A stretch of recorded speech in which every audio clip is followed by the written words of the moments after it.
Jesmo li diplomatijom sačuvali Kosovo i Metohiju? Da li je stav predsjednika Republike da sada treba ratom da branimo Kosovo i Metohiju? Ako samo dva načina postoje da se sačuva Kosovo i Metohija, ako jedno diplomatija, drugo rat, ako diplomatija nije uspela, kako to misli predsjednik Republike ratom da sačuvamo Kosovo i Metohiju? Ali kakav je vaš utisak? Da li ćemo mi ikada biti pred dilemom Kosovo ili Evropska unija? Da li ćemo morati da se opredeljujemo?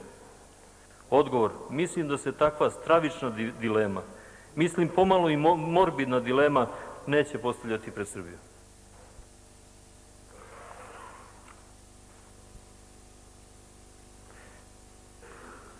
Najvažnija uloga u našim procesima je uloga mladih ljudi.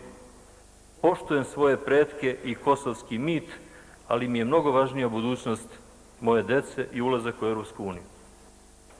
Ovo su izjave predsjednika Republike, ima ih na 1000, koje su rekle Albancima da neće biti kažnjeni šta god da urade. Koje su rekle Evropskoj uniji šta god uradite, Srbija će vas slušati. Srbija će ići za vama.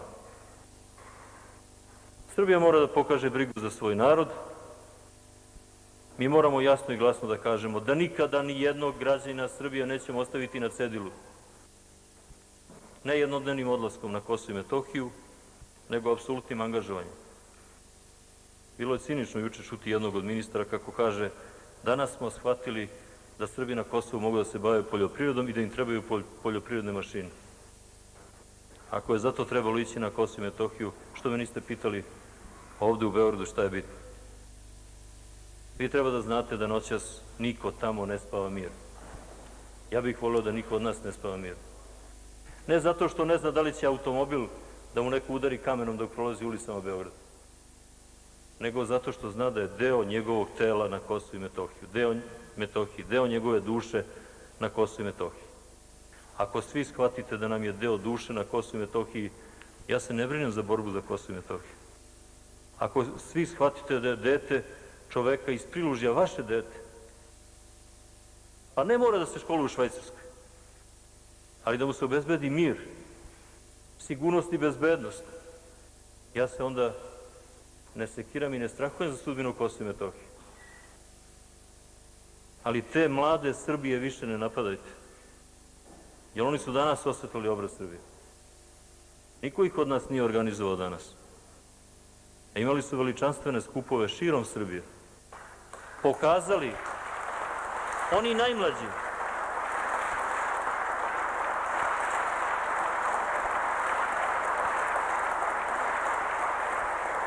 oni na koje mi uvek mislimo, pa možda nekad i ne idemo do kraja u nekim potezima, mislimo na mlade kojima to ne treba, kojima treba i mir.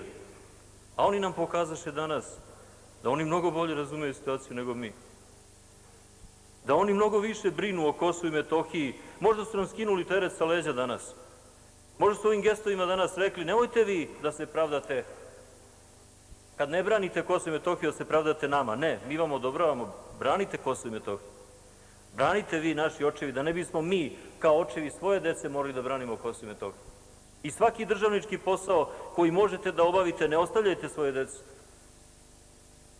Ostavite im čast, ponos, ostavite im i deo imovine, ko vam to brani? A nemojte poslove da im ostavljate, posebno one koje ste mogli, a niste smeli da uradite.